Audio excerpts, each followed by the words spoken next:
Hello, everybody. Welcome to the Decriminalize Nature podcast, where we talk about the decriminalized nature movement, nature, and the sacred. Tonight, we have with us Carlos Plazola from Decriminalize Nature Chair, and we also have Solana Booth, Decriminalize Nature Ally and Advisor. Thank you very much for being here today, and enjoy the show. Carlos, go ahead. Thank you, Larry. Hi, Solana. Hi, Carlos. Hi, Larry. I am so excited to be interviewing you today and bringing you and what you do to the world. This is I've had the opportunity, the pleasure of getting to know you over the last I don't know, 6 months. Yeah. And you always blow my mind at some of the things that you bring forth from the wisdom of the spirit realm. So we're going to share some of that with our viewers and listeners today. But with your okay, I'd like to share a story to kind of help dedicate this to. And it's a story about a very powerful and courageous woman in my ancestry. Her name is, and I say that because you are also a very powerful and courageous woman. So I'm going to bring her forth. Her name is Maximiana Jimenez. And she grew up in the outskirts of a very small town in El Limon, Jalisco. She lived in a very small mud hut that was no more than 8 feet by 8 feet, thatched roof, very small plot of land. She was very poor. She raised 4 children by herself, and she was an indigenous woman of Jalisco. And the way in Jalisco that the indigenous people, or the indios or indígenas they're called, is they tend to be the folks who live on the outskirts of town, away from all the commerce and away from all the busy streets, and more in sort of the rural areas adjacent to towns, and no running water, no running plumbing, no lights, very old school, if you will. And this Maximiana came from very old and ancient indigenous lineage there in Jalisco. And she raised my father. And she would wash the clothes of the people in town, go down to the river every day. And I had an opportunity to be with her one day, and it's always stuck in my mind of seeing her wash the town people's clothes in the river to feed her children and care for her children, because by any means that she could, she was going to give them a beautiful life. My father grew up to be a very successful person in the town, a farmer. He was a farmer. But he loved his mother so dearly, and unfortunately she died young, and they did not have an opportunity to get to know her much more than a couple of memories. But in honor of her power, and the same power and strength that I've come to know in you, I would like to dedicate this and share the world who you are. So would you share a bit about your ancestry? How did you come to be, Solana? Who are you? What are you? And most importantly, why are you? Now claus cloak off siam, iskotachi siam, ishene waji dawayu, Nooksack, Mohawk, Tsymsyan Dalwanu, Beatrice Anderson, Samuel George, YL, House of the Wolf, Violet Atkinson, William Booth, Ganhada Dalwanu, Timikochi Chante Tanakuz Nilak Suaida, Flana Limina Utsu, Awamian Dunganwat, Nilawan. It is in radical humility and prayers to be with you today, Carlos. And thank you, Decriminalize Nature National. Thank you, Decriminalize Nature, all your allies. And thank you especially to your grandmother and that power and that strength that you got to witness, and for that preface to this ancestral discussion that we'll be having today. I really appreciate that. So I just did a short introduction of myself. You asked for who are my ancestors, so I named my paternal grandparents and my maternal grandparents and the clans that we come from. My mother's association is the Nooksack and Mohawk, so just coastal folks, mountain people, clan society, and my dad's people are also clan society. And we also have our secret societies and our canoe societies. So my Genesis story is multi-dimensional. There's many, many creation stories that go into who I am, because that's my lineage. And so there's the plant world, there's, you know, medicine, roots, trees, what we call mother's breath. One of the clans is to bestow peace. The other clan is to be able to fly ahead into the future, to come back and help the people with what they need. There's living in the mountain, there's emerging from the river, there's, you know, and these are all true creation stories. There's also remember when stories of being refugees, of, you know, tens and tens of births. My paternal grandmother had 28 children. My maternal grandmother had 9. And before that, there was many children as well. And so, you know, it was a victory when one of the kids would survive past childhood back then.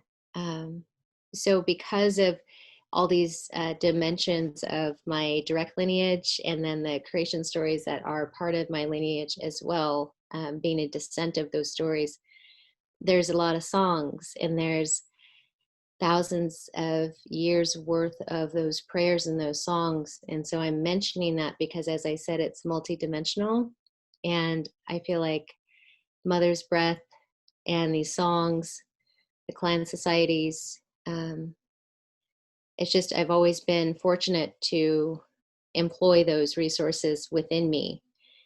I didn't grow up around culture. I was fertilized in death. So my mom was dying from the age of 3. Her kidneys, when I was 3 years old, her kidneys failed. So it was constant like dialysis and, you know, constant hospitalizations. And then there was alcoholism in the house as well. And so there's that addiction, and then the broken family. And so I'm just saying that, and racism. And so in Kansas City, Missouri, if you were like the color of me, like kind of brown, to the Black people down there, you were called white. And then to the white people down there, you were called Black. And I was neither. So I would have to physically fight people. Not that I wanted to, but you know, it was that bad. Like it was really bad down there. And I just always could feel some kind of discipline, some kind of commitment, some kind of like whispers of comfort, whispers of like trust and all these things, because I, being fertilized in death, being, you know, amongst addiction and childhood sexual assault, the neglect, not having like culture or protocols to directly learn and practice. There's always been those helpers, those guides, and that discipline and discernment to stay true to that.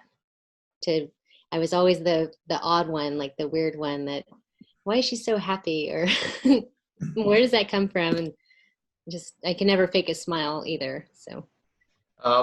Yeah, that's courage and power, I imagine, but we're going to unpack that a little bit. And I want to dig into Mother's Breath, but I want to really open that conversation in this way. What you described as your childhood and the things you experienced sounded very familiar to me.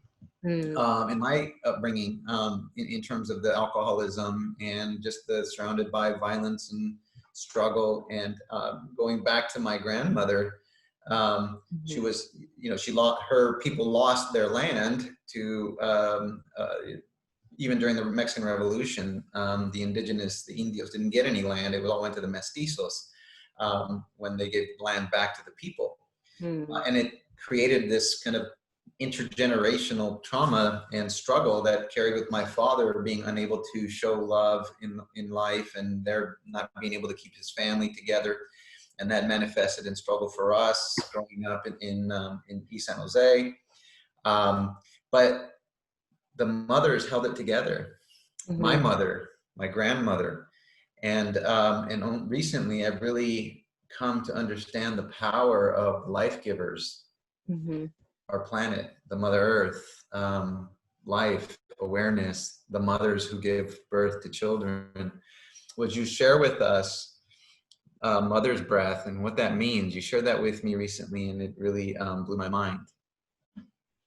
Yeah, thanks for asking about mother's breath. So in going into plant medicine, partnering with these particular plants, not necessarily, psilocybin or like magic mushrooms or that, just truly partnering and honoring all the plants and the roots. And the last couple of months, we've been foraging and we've been seeking and soughting after certain roots and certain medicines. There was a particular plant that was speaking to me.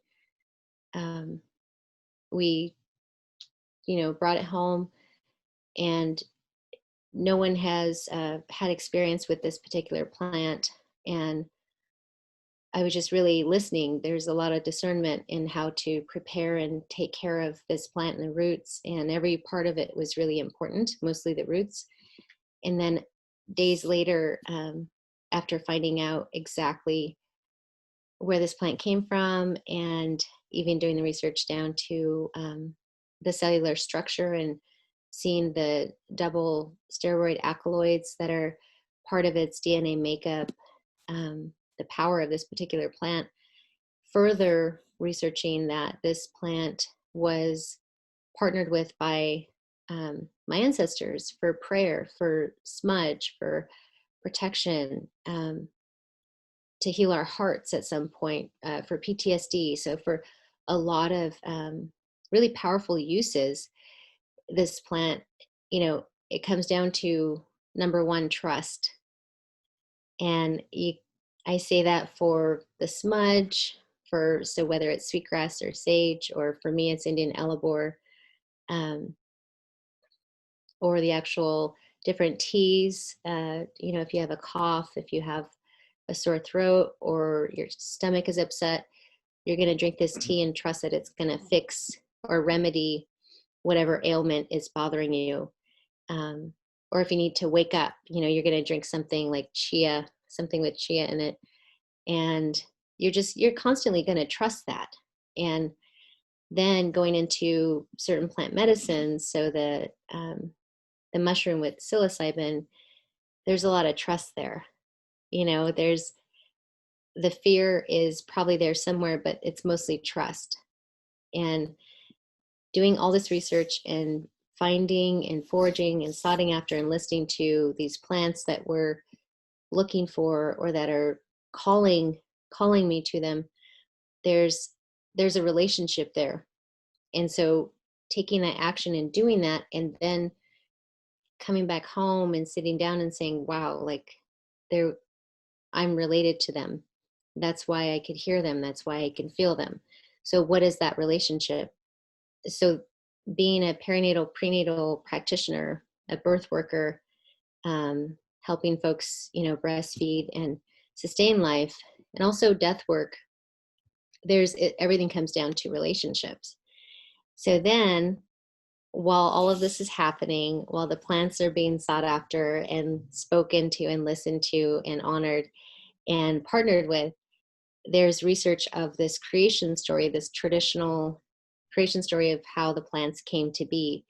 Of, first there was a fire, and there was a motherless girl, and then, moments through the story, the plants came.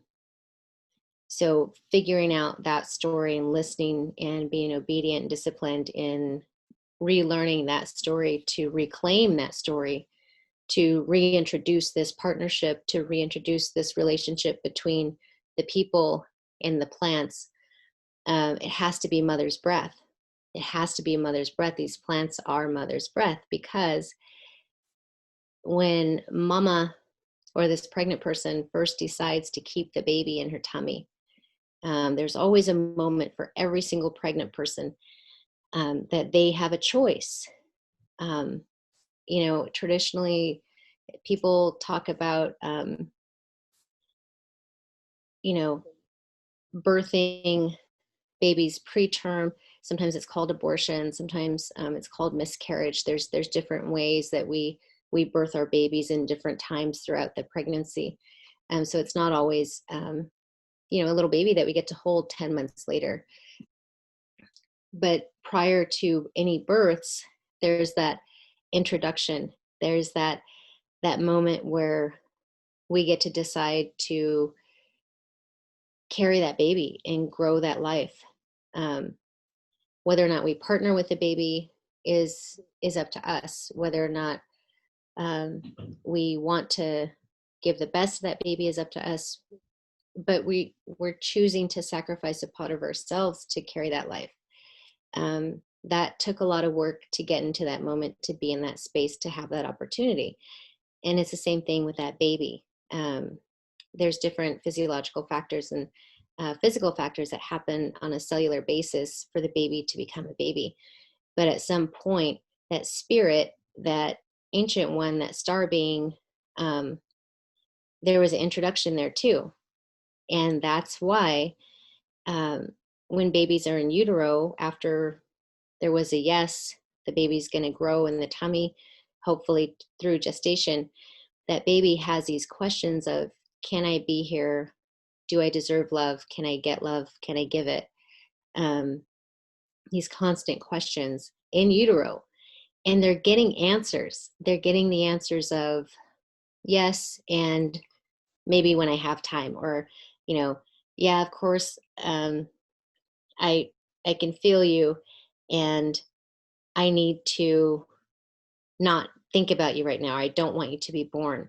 You know what I mean? There's generational traumas, like you talked about in speaking about your precious grandmother, and those generational traumas are really, really present when baby's in utero, for the baby and for mama, or for the pregnant person.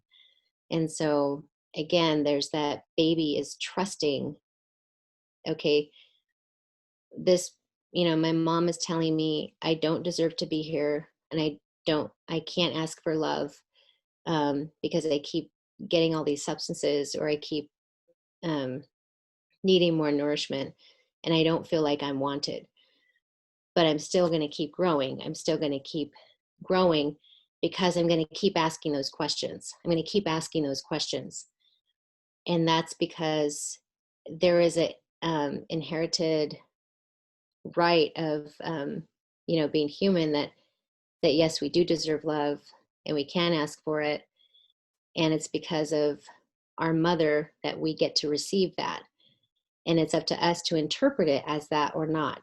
So then fast forward to when baby is born, there's that trust again. There's that automatic trust, no matter what the answers that were given when the baby was in utero. It's like everything kind of got washed away, and the baby's saying, do I deserve love? Can I ask for it? Can I give it? Can I receive it?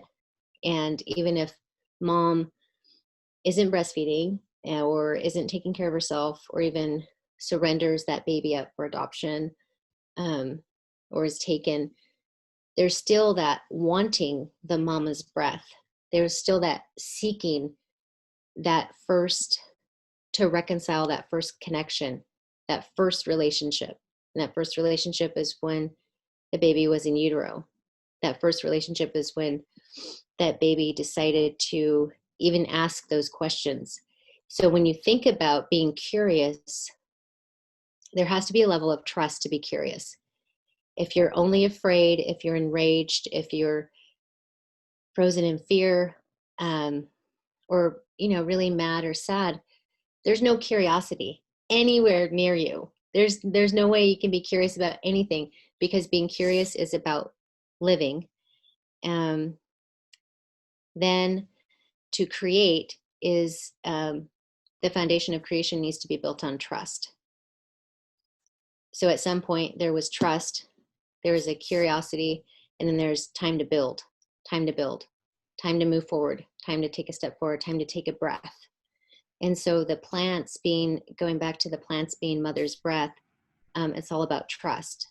It's all about finding and wanting and seeking that reconciliation to that first relationship, that birthright. And I know that the evidence of that in the human family. So usually in my work, I'll talk about, spiritual, emotional, mental, physical conditions of humanness, and I'll speak to how the evidence is outside. Now I'm going to do the opposite and say that evidence of mother's breath being plant medicines and the plants and healing that relationship is inside of us. So when people are sexually traumatized, what heals them physiologically automatically without any mental work or any other knowing that this is healing is breastfeeding, is that mama sustaining the life after that kind of trauma. And now you look at Mother Earth and people will say that Mother Earth has been assaulted and pretty beat up, hurt. And I'm not going to use the R word because there has to be a better word than that.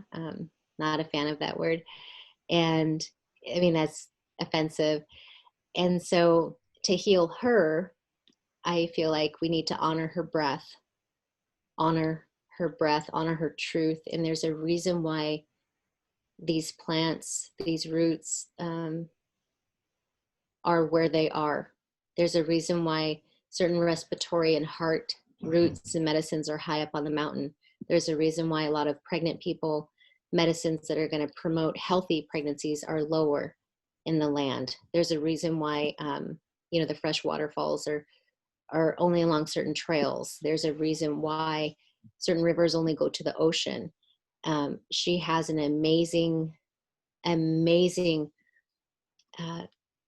skills at preserving herself and being resilient. And I feel like claiming or reclaiming these plants as mother's breath is hopefully going to help her and help the people with their own birthright. I really want folks to be curious about and consider what if partnering with this plant is number one, trusting this plant, is number one, asking something of this plant, is number one, feeling safe to do all of that and honoring this plant, right? So there can be a protocol in that. And what if, since I go into this plant, this many times for said person, then they could finally look in the mirror and say, okay, I'm doing a lot of trust here. Like, I wonder if I can trust myself. Like, can I go deeper into myself? Can I trust my own mother? Can I trust my own brother or my child or my sister? Can I ask for something? Because a lot of folks, I know throughout this generation, because it feels like we were mostly raised around the don't be heard or don't be seen, or no, be seen and not heard kind of parenting. And because they did the best they could, and God knows what they went through. So it's tricky for folks to even ask for things. And so you have all these super independent people with zero reliance on each other, with zero wanting to or craving community and craving authenticity in their relationships because of that. So if that particular person trusts this plant as mother's breath, or at least chooses to honor, and without even calling the plant mother's breath, that's okay, because it's all about the protocol. It's about the protocol establishing it as such. Yeah, if I may build on that.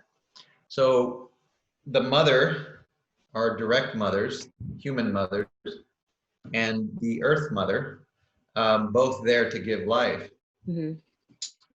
But as humans, sometimes that trust is broken in trauma, and we then become perhaps distrusting. Yeah. But then we get into these plants, and we're told oftentimes if we're going into plant ceremony, we're told you have to let go. You have to let go, which really is about trusting, right? Yep.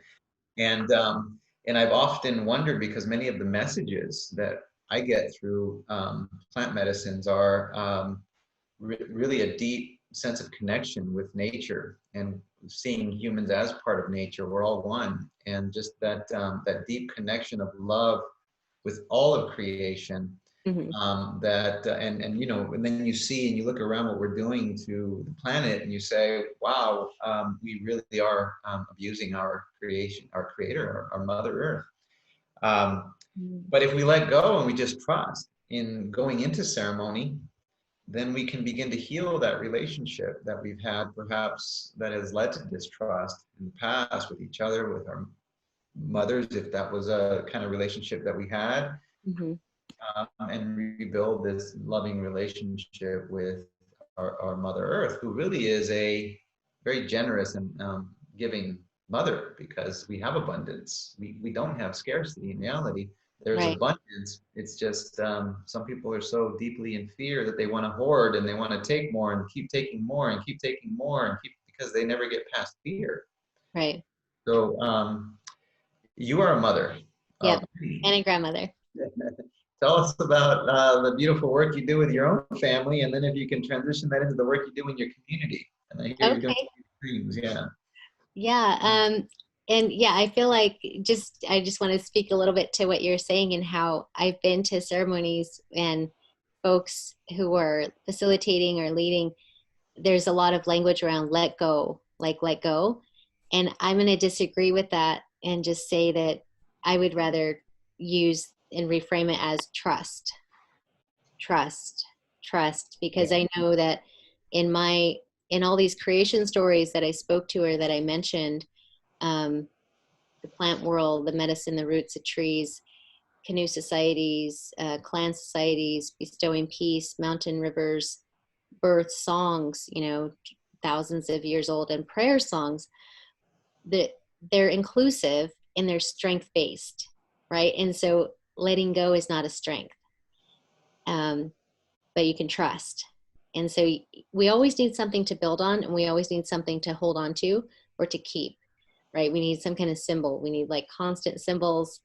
And yeah, so with my own family, my 3 younger kids are 10, 9, and 6, and they're in the woods with me as well, with my partner, we're all just in the woods foraging for plants.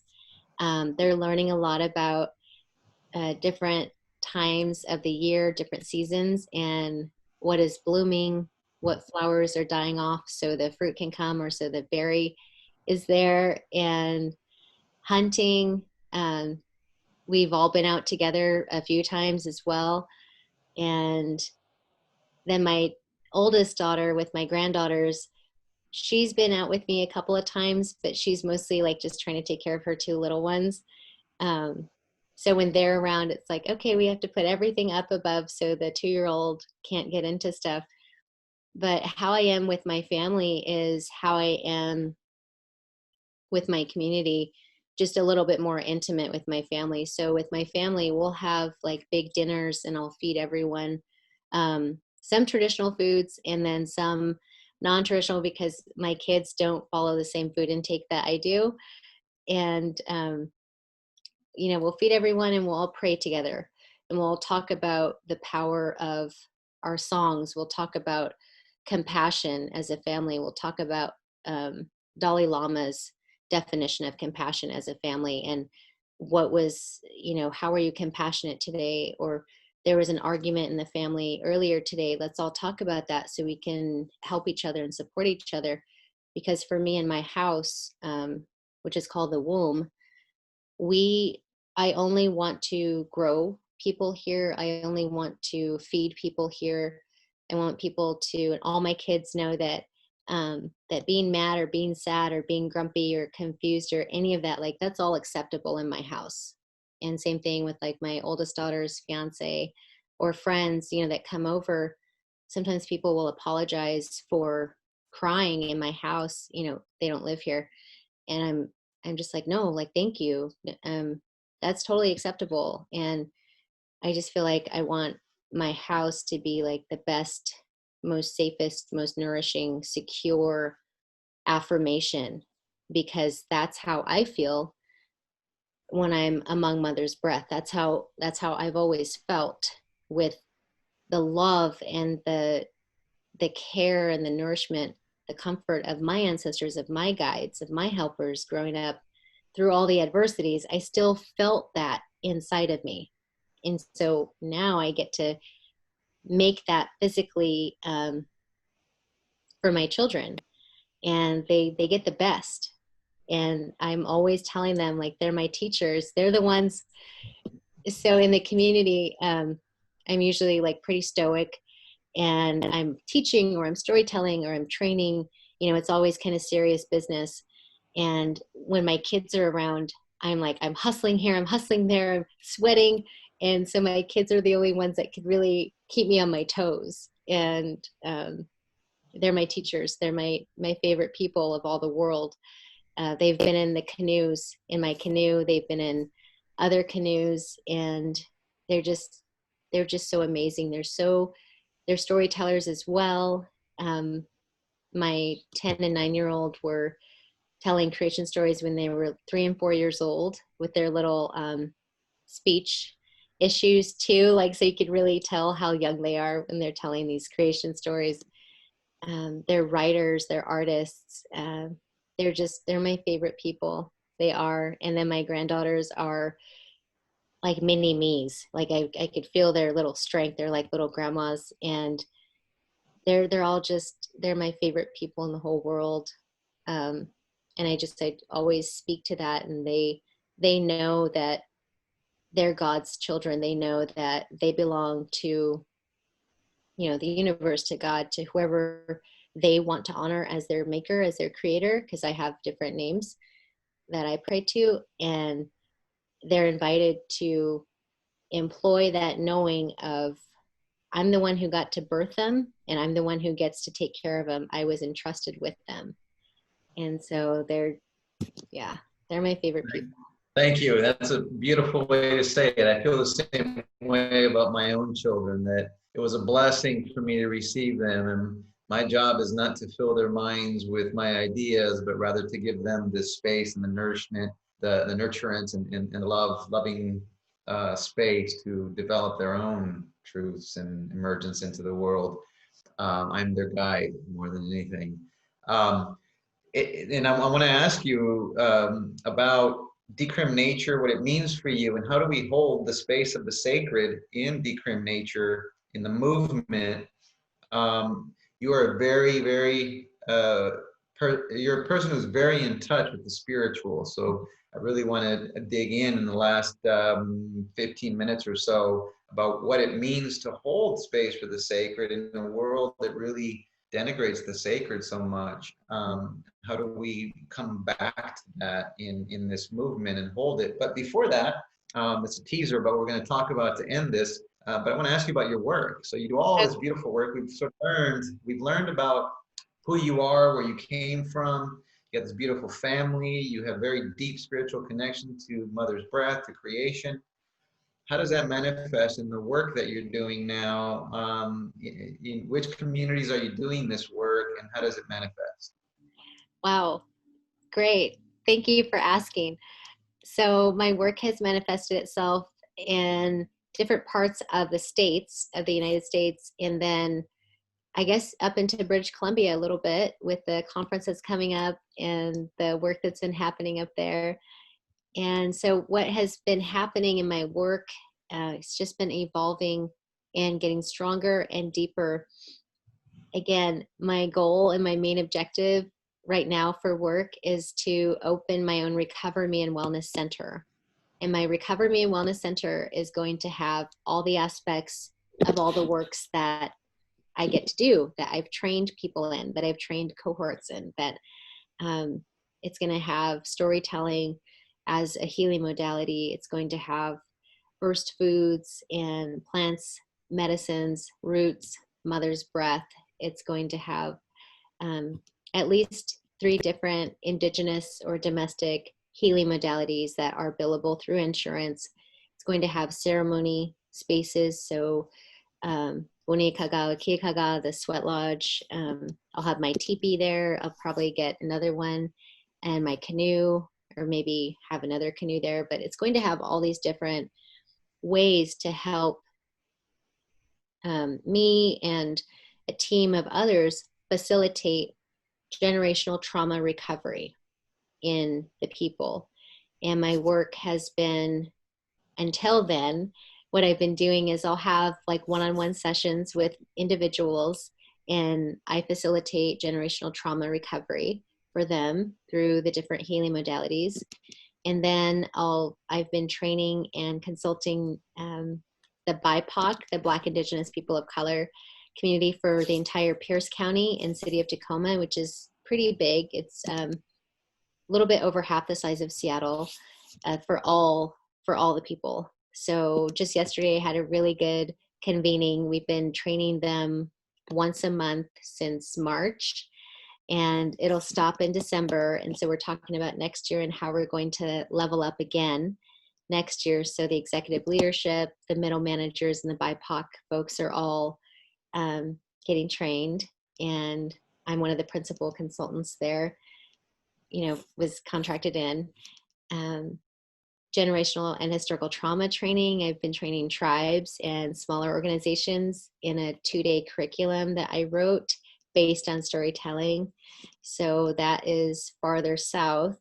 So now I'm up to British Columbia, all the way from Whatcom County down to, so like 4 different regions of Washington and to BC right now is where my work has been. Up until last year, it's been in New Mexico and South Dakota, but because of COVID and all the different changes that have been happening, there hasn't been any of that anymore. But we're definitely so excited to offer all of these things. And then for family and friends, or if I get like if I have a family friend, a sister person who needs help around birth or lactation, I'm always available. I mean, I have my essential COVID badge, that's allowed me to go in and out of hospitals throughout the pandemic, and offer teas and foods for the new mom breastfeeding. Whereas these parents, these brand new moms, wouldn't have that support through the pandemic, and they wouldn't have anyone, because what they've been allowing through this, through COVID, is only one person to be with them.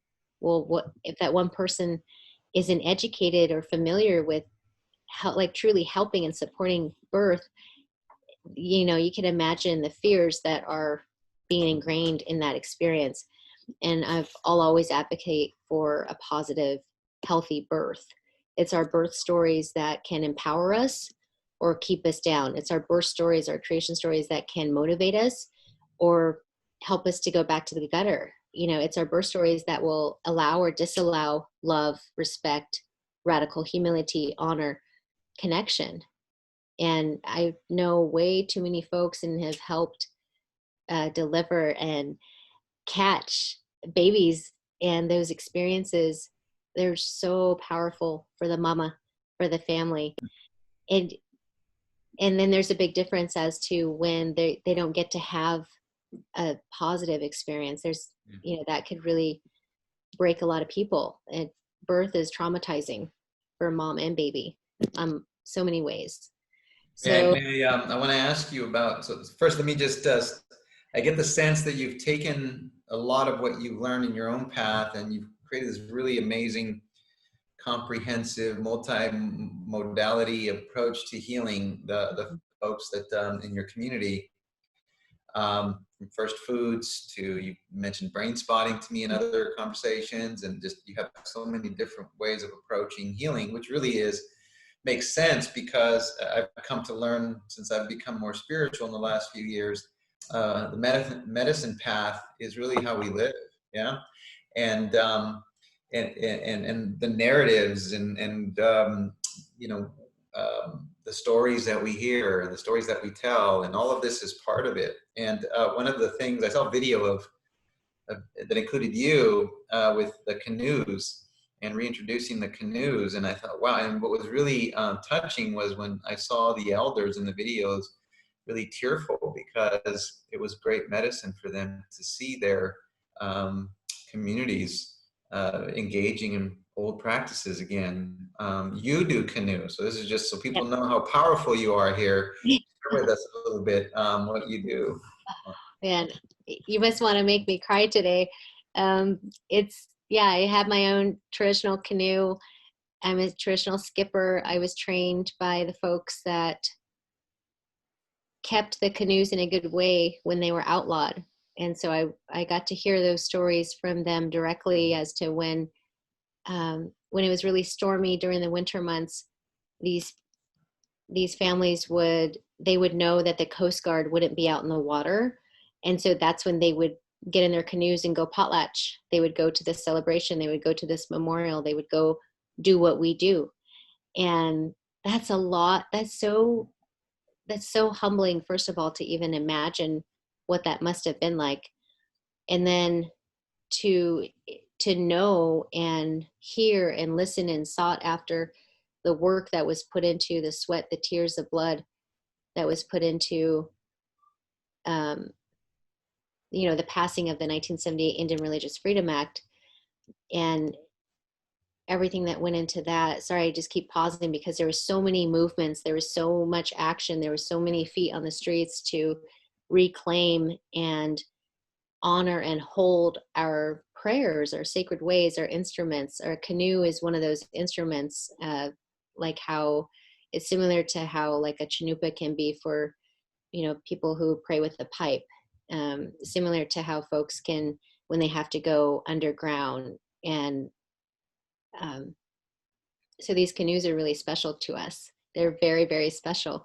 And it's a lot of power when we get to be more than one canoe, when we get to all work hard out there on the ancestral highway doing what we do, and we have our young children in the canoes with us, and there's whales in the water. And for me, it's always been radically humbling. I mean, nights of happy tears, staying up till 3, 4 in the morning, cleaning, putting stuff away for the next morning to be out in the water by 6, like doing that day after day, making sure that my canoe family is fed food during the day, water, we're safe, that they're constantly getting safety instructions. And my main goal with them in my canoe is teaching them these stories, is teaching them these songs of truth, my interpretations, the stories without the trauma lens, the songs without the trauma lens. And they really feel that. And the most humbling part about that is that my canoe is not full of just my children, right? So there's other families, there's other people who entrust me with their child, with their wife, with their son, with their whoever, because the water, the ocean, first of all, the water is Mother Earth's emotions, right? Like that can be unforgiving. You got to have a lot of discernment and knowledge and skills to be out there. People get hurt, people have perished, and all we're trying to do is go pray. You know what I mean? So there's a big protocol, and there's a lot of steps and skills and connection, trust, and wisdom to be had to be able to skipper and hold your family in a good way. And it sure shows at the final protocol, the love or the joy or the hard work, or why you pulled. We say we pull water instead of paddle. I mean, sometimes we say paddle, but it's fun to say you pull water. So you're pulling, and you're pulling all that medicine to you. There's a lot of teachings that go into every part of the canoe journey. And it's a big deal. And so my kids, again, my kids, my family, ones that are close to me, they know that it's really important to me being on the canoe and skippering and being that teacher, being that empty or that conduit, so that my family gets the teaching, so they get the knowings and they get the firsthand practice of that kind of protocol. Well, I'm going to thank you for that. And I'm going to ask you to close us with one last story about a bear. And But first, I want to just recognize that congratulations on an amazing life, well lived, you know, the smile and the joy that you say you keep even within the turbulence around you is really such an act of courage and strength and power. So thank you for bringing that into the world. If you'll take us out of this with a story about bear hunting and really how it's sacred, huh? Yeah. How because you told me this story and I thought bear hunting, wow, okay. But then you shared with me all that goes into it. Yes. And I think that's a great analogy for engaging in plant medicine. It's a sacred act. So if you could maybe with the bear and then lead us into decrim nature and how do we engage with these plants in a sacred way where we're not taking their lives in vain without bringing the sacred into it, because they're our allies, and Yes. if we respect them and respect our mother, the earth, we shall be on the right path. So tell us about the bear. Okay, so my experience in hunting bear hasn't been physically, you know, I haven't been able to bring a bear home yet. And that's why I'm smiling so big, because it's so humbling. It's so humbling to, you know, with your partner to make this plan and prepare and buy this ammunition and buy this gear and do all this planning and then physically go into the woods where there's no cell phone signal, there's no GPS, there's no, the terrain, the land, everything is always different. There's certain trees that will, you know, that can be markers for you to know where you're at, but really that ground is not the same ground that was there last week. You know, there's certain plants that won't be there again. And so it's going into the unknown. It's trusting yourself. It's trusting your innate wisdom. It's trusting and knowing that this is what my ancestors did for certain reasons. So, so it's having that intention of respect and love for humbling ourselves to be in their territory, right? Number one, it's also honoring and respecting the creation story that allowed us to be able to hunt the bears. It's honoring and respecting those songs that reinforce that reaffirm, yes, we get to hunt the bears. On top of all the preparing, on top of, you know, making sure the kids are safe at home or wherever they need to be, it's a lot of prep work, it's a lot of preparation. And then to just be in the woods and know that there's bigger mammals than you, and that the rifle or the gun or the weapon that you're carrying really is like almost like a false sense of security at times. And it's so beautiful and amazing. I feel like because it's so quiet, it's like physically quiet being in the woods, and at the same time there's a lot of stories, there's a lot of whispers, there's a lot of love, there's a lot of discernment. And lately there's been an urgency, like a feeling of urgency. And so, like I mentioned a minute ago about the songs that reaffirm our rights to hunt, the songs that reaffirm the reason why deer are on 4 legs now, the songs that reaffirm the reason why the clams are in the ocean.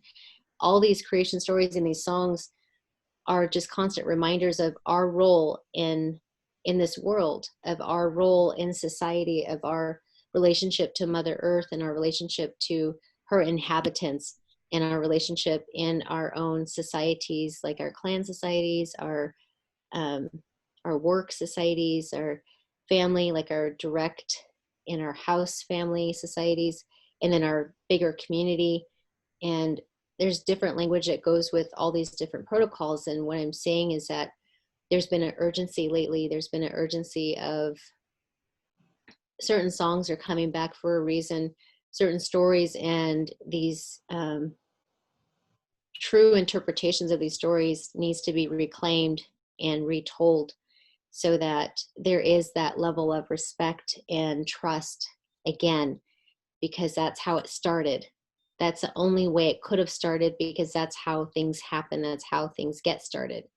And there's been too many decades and generations of falsities, of pain, of trauma, and the recycling of that, of death. And I know I want to live. I want my family to live. I want my grandchildren's grandchildren to know these stories and to practice these songs and to know our birthrights. I want them to be able to go into the woods and plan and prepare and not get a bear, and then get a bear, or and then get a mountain goat and get a cougar, and like get all these get those animals that we have rights to partner with to bring home for certain reasons, right? There's so much work, even when you do take an animal. When you do, I was talking to Larry before you came on, and he mentioned something about hunting, and I said, yeah, well, it's not a walk on the trail, because the last time we took an elk, it was almost dark, and we didn't have a truck, so we had it's like audit, like planning, and people. We need people, we need help. I had my 6-year-old with us, so now I'm worried about bears listening to him or cougars stalking him. And so there's so much work that goes into taking an animal and honoring that relationship. And isn't it worth it? Isn't it worth it to feed your family? Isn't it worth it to feel what our ancestors felt? And what is that relationship? That relationship is it's with that the bear and with the plants. How do you it's a duality. It's a duality. It's knowing.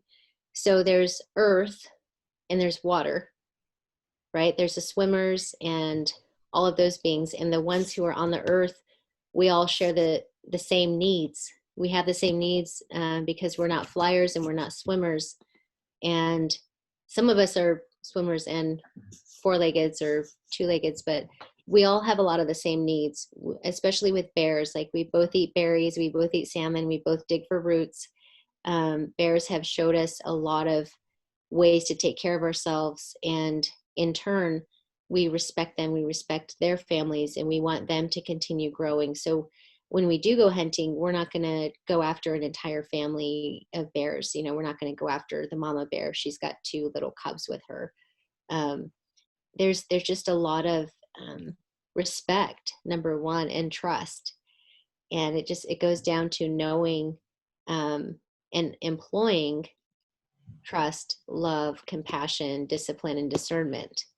And with those, if you're strong in those, then you get to be curious, you get to ask, you get to sought after or seek, and you get to be humble.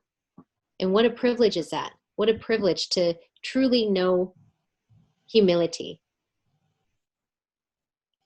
So thank you. That's beautiful. So now, last question is, bringing all this together, what does decriminalize nature mean to you, and how can we as a movement ensure that we are doing it right with our in good relationship with our mother? I would advise Decriminalize Nature to consider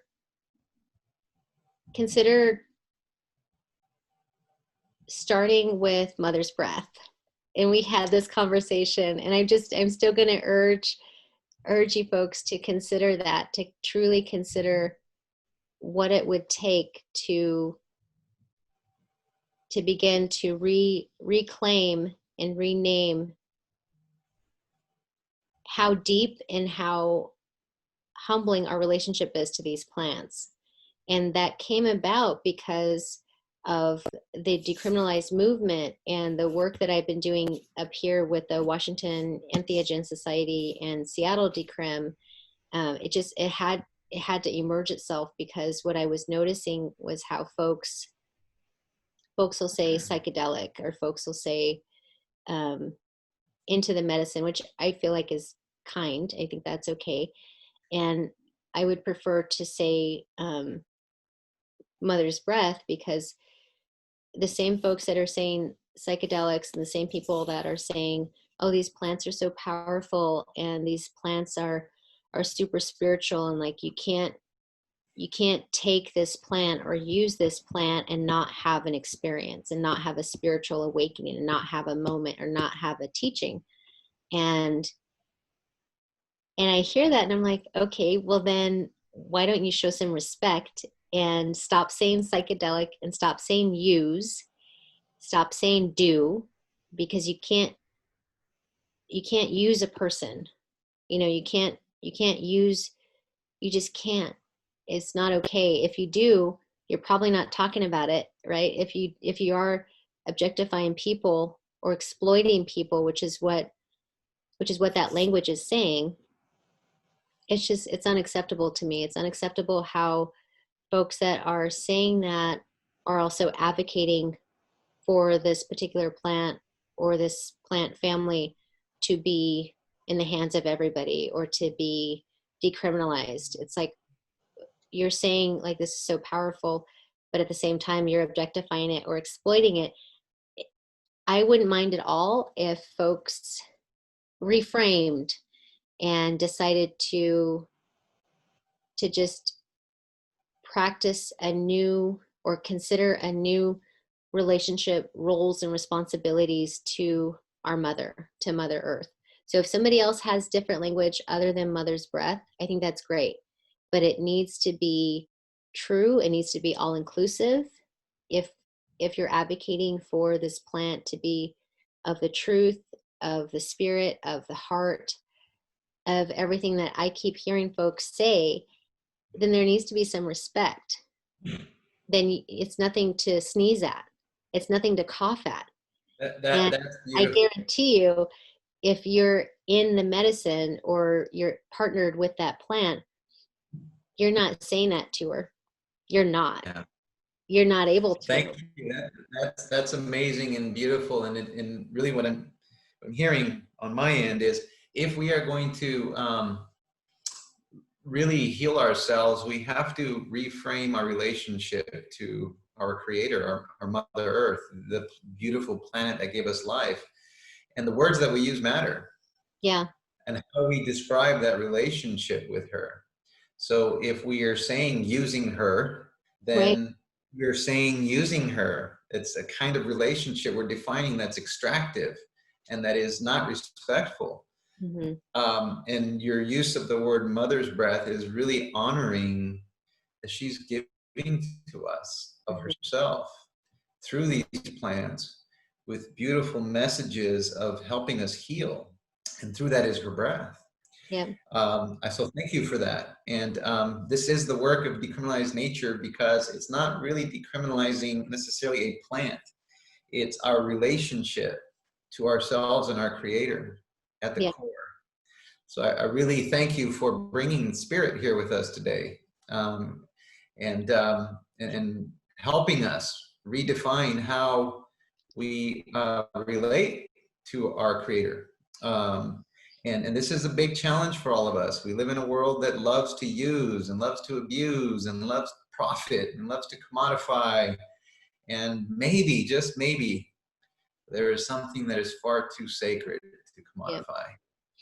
There is. And I feel like, Carlos, thank you for that. And I'm here, I'm available. And this is my calling. This is my work. This is my lineage.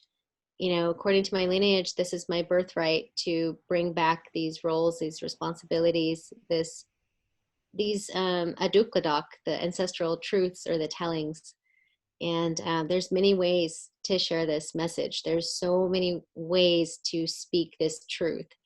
And yeah, as a storyteller, I get to figure that out, and it seems to be working. So thank you. Well, and thank you for joining us and bringing my my grandmother back into the conversation as a powerful life giver in honor of all mothers.